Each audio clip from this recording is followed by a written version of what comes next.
everyone, my name is Elliot, and welcome to the Elliot Show. Today we're here with...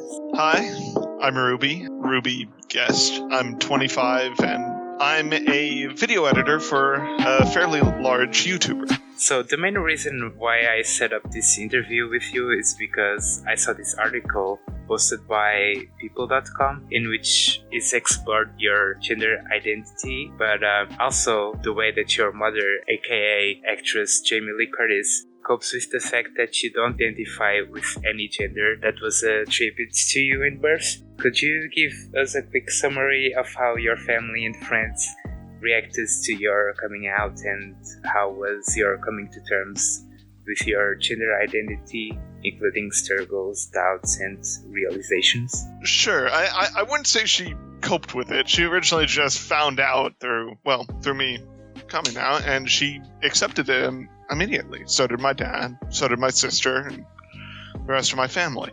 The only struggle was the worry of, what everyone else would think. My friends, friends of friends, if you will, because I'm in contact with them. But I felt 100% certain that my parents would accept me for who I am, and they did. Of course, there have been struggles, proper gender pronouns and new name and such. How do you feel the public reaction was, and do you feel that this exposure that you got from the publication and the fact that you're the daughter of a public figure could be seen as a symbol of hope for other struggling trans individuals? Yeah, that was the whole point of the article, because my mom mentioned before in a different article that I was transgender and that I came out as such, and that she watched, I think it was in wonder and joy, how I have transformed, or how I am physically changing. But the entire point of this article was, I came out publicly, and to show that people will accept you no matter who you are. There are people out there just like you, even if it seems like there aren't. I'm one of those people. I accept people for wherever they are. I will also say I did get some hate, some, people saying, not so nice things about me when I came out, and I'm like, I'm happy to take those hits so other people can feel comfortable coming out, because it doesn't bother me. They're just voices. Yeah, it's the internet. There's always going to be like bigots that will, just send hateful messages because they have such free time, A friend of mine came up with the best response ever. It's a cartoonish picture of me wearing a shirt that's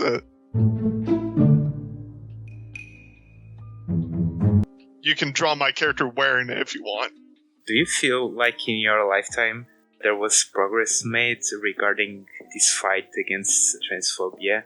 And what do you feel is the best way to raise awareness to this social issue and to fight it? The answer is yes, because in my lifetime, we've gone from gay marriage being illegal to, now we're accepting the Catholic Church is even accepting gays, or, the LGBTQ and so on and so forth. But even for transgender people, it is easier to express yourself now than it was 20 years ago, in my opinion.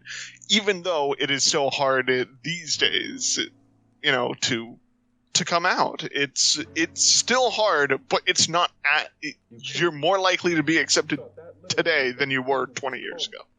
What do you feel like it's the best way to fight this social issue? Like, what can everyone do to help open people's minds? Unfortunately, I don't think there's a quick solution, because it's more something that needs to be taught over time. So if you come out as transgender and people don't accept you, all you really need to do is say, this is who I am, and if they don't respect that, then that's just not those just aren't the people you want to be spending your time with, and they will learn, and over the years to come and the years that have been, more and more people will learn that, oh, this is a normal thing that happens, and it will start to become normalized, and that's just the best way. It happened with the gays in like the 80s when people started to come out like more so than anyone else, and they're like, this is who we are, we're here, you can't do anything about it, just accept it. And over the years, we've become more accepting of it. I mentioned this before, but we kind of have to address this. You are the daughter of, legendary actress Jamie Lee Curtis, actress known for the movies like the Halloween franchise and like Knives Out. How was it like growing up having a public figure as a parental figure? Does the fact that your mother works in a more artistic profession, did that shape you in any way? To answer the grown-up part, people think it's all easy, but we have our struggles. I've remained hidden from the news as much as I can. But, we couldn't go out to eat because paparazzi would always be around taking pictures and so on and so forth. We couldn't be out for like too long, or else, paparazzi or whatever. Or just people asking for autographs or something or other. Something would come up. That was always the big issue with growing up with famous parents. I will say my mother's profession has not influenced me in almost any way. My dad is also a fairly famous actor, director, writer, musician. I wouldn't say they've had much effect on, at least profession-wise, they haven't had much effect on my preferred profession throughout my years. This is actually a funny story about how I became a YouTube editor. I used to work as a Twitch host for a channel called Twin Galaxies. Doesn't exist anymore. It was a sinking ship, unfortunately. But there's a whole long story I could go into about that, but that's not the important part. After that, I decided to go back to school. I went to school for video editing because I wanted to become a YouTuber myself. Run my own thing, so on and so forth. But I knew I needed to edit my own videos if I wanted to do so. When that came along, my mother told me she had a friend who knew a famous YouTuber by the name of Jared Kalia, who I now know is Gerard Khalil, and my mom just accidentally mispronounced his name. It's a great story. Anyway, so I went to talk to him, and he's like, "Yeah, we need a new editor." And I'm like, "I'm 100% down to do this." And he's like, "Great, you're starting in August." And I'm like, "Awesome." That's just how my story with him went. But you feel like your victories and struggles of becoming someone with your profession were during the time that you've been working on this field? Well, like I said, I didn't start out as an editor. Or at least I didn't plan to go into editing at all. I wanted to be a host, but things turned out otherwise. But I would say that people ask me what's like the coolest thing you got to edit. There was a on-running joke with one of the Let's Plays they were doing on the channel, or on one of the channels, where they made up like a fake brother of Mario and Luigi, and I actually just went to Photoshop and made him really quick, and like combining Mario, Luigi, Wario, and Waluigi, and it became a t-shirt, and I am so proud of that moment. As for the downfalls, my original job, before becoming an editor for the Completionist, let me be clear, unfortunately started off really good and then went downhill because of improper management. That's a story for a different time.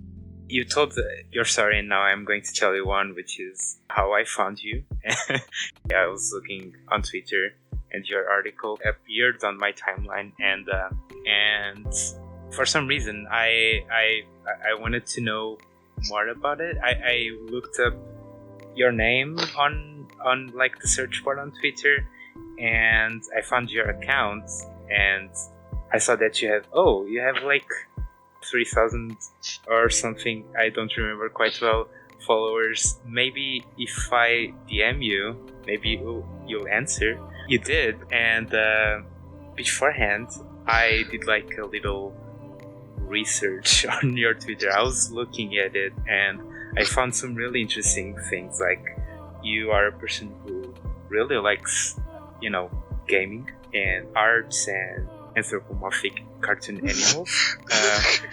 My question here is, in between quotes, nerdy culture plays a role in your personality, and I guess the real question here is, are you furry?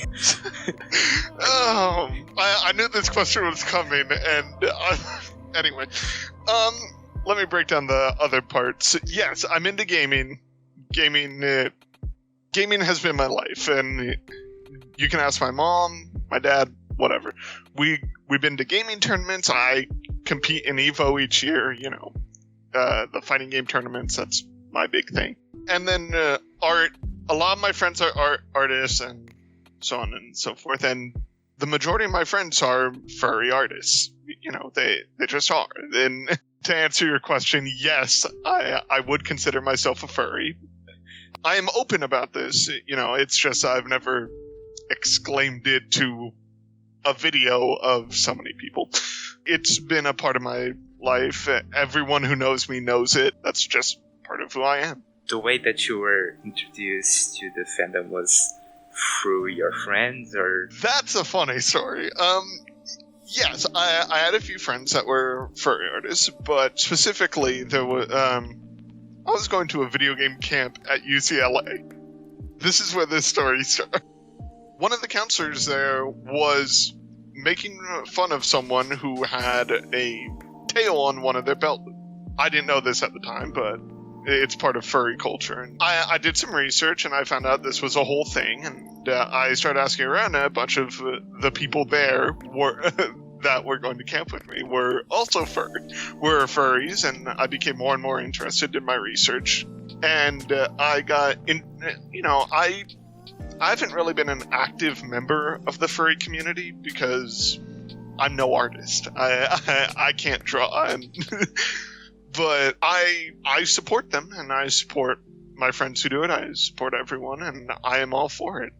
As a member of the furry fandom, I believe that the fandom can be very tolerant and inclusive of members of the LGBTQ plus community, and even people that struggle with, mental illnesses. And as a trans woman and someone who loves the nerdy culture, do you feel like the fandom or the other fandoms that you are part of are a place of comfort for you? And how has that impacted your life? As I said, I have not fully been an active member of the furry fandom, although I am actively a fan of the furry fandom. I do believe that especially the furry fandom is very accepting of LGBTQ plus people and almost anyone. Like, you don't have to be a certain way to be a furry. You just need to, like what you like. As for the fighting game community, yeah, they accepted me for who I am. Heck, one of the greatest Street Fighter players of all time is a furry, straight up. Sonic Fox is one of the best Street Fighter players, and Mortal Kombat and so on. And yes, I find a lot of comfort in all the fandoms that I'm part of and all the friends I've made along the way. Since you confirmed to us that you were indeed a furry, I decided to do the first drawing of your persona as a still for this video. Thank you for giving me the chance to be the first person to bring your character to life.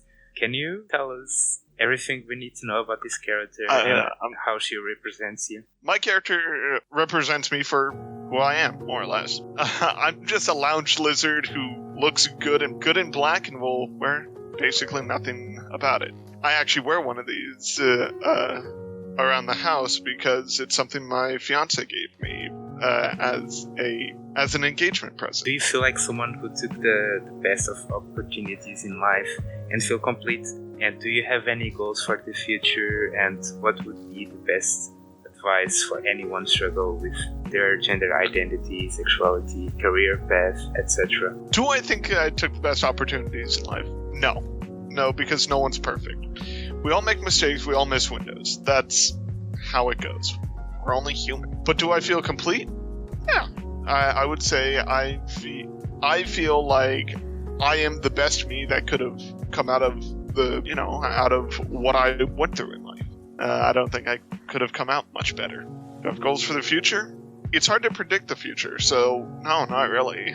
My goals are to do my best as a video editor, work as much as I can, make Gerard's dream come true of completing as many games as possible. And for those of you out there who, are lost or can be confused or, whatever it is about your identity, sexuality, job. Well, job's a different topic. I'll get onto that later. But I believe that coming out is the best thing you can possibly do. Even if your family doesn't accept you, there are people in this world who will. And you can find us. It's not hard. Find us on Twitter. Message me. I'm fine with it. I'll talk to you about it and whatever. I'm not that scary of a person. As for a career, there's only so much you can do. If you can't find a job, you can't find a job. That's part of life. But as long as you keep looking, you'll find something. And as long as you keep finding something new or keep finding something, you'll end up in a good place. Before the Twitter questions, I am going to give you a chance to promote anything you want. The only thing I got promoted is my Twitter, which is at KillerKitten66 or 66. For the first not question, actually, it's just Borg saying that y'all are amazing. Thank you, Borg, and I appreciate it. I'm just doing it so everyone else feels more comfortable doing it as well. You're amazing too, Borg. My friend Lee, aka Siktaka, asks, has being part of the furry community impact you in any way? As I mentioned earlier, I'm more of a passive member of the community. I'm not exactly active. I would say kind of. Like, I've gotten a few friends out of being accepting of furries, as I am one. As I am not really an active member of the community, I won't say it impacted my life very much if it did. The next question comes from Frisky. Who was your biggest supporter during your transition? That would definitely be my mother. She's done the best job she possibly could have. There's nothing I could say that wouldn't be positive about how she's treated me and how she's accepted. How do you spread awareness for the transgender community? The way I spread it, or I tried to spread it, doing the article made it more, made it more clear that there is a chance that anyone could be in the closet about being transgender or gay or whatever it may be. I like going out my way to point it out in video games. You'll notice I did a couple posts about that, where like characters are transgender. They don't mention it ever in the game, but it's just true. They are. League of Legends is my favorite example, which is one of my favorite characters, Talia, who is a transgender female, and they acknowledge it with one voice line by a different character who is rarely ever played on the same team as her. How did you manage this? And the person is saying, when I was in high school with Ruby, she was one of the 3 students from committee comprised of Warhammer fans that successfully lobbied for our prom to have a Warhammer theme. So this is an old but kind of short story. I was part of what our school called the Nerd Herd, where we were just a bunch of gaming nerds who would migrate from room to room during lunch to play games, Magic the Gathering, so on and so forth. We were the only ones who actually were down to do, the nerdy paperwork to set up a prom for our school. There were 3 of us, and I think 2 of the more popular students. And when we had a vote on the theme, we voted. It was 3 in favor of having a Warhammer prom and 2 for, I think, a Western prom. I don't remember, but it was supposed to be like cowboys. And so that's how that came about. And it was the entire school was like, how did this happen? It's like, you let the 3 nerds be the head of the prom committee. What do you want from us? Do you chew with your mouth open or closed? I'm just going to say yes because I do both, depending on the meal. Do you chew? Yes, I do chew. What is? I guess these are people that Yeah, I know that. One of them's my fiance, but I'm not going to tell you which. Anyway. And that marks the end of the video. I hope you enjoyed it, and have a happy day. Bye.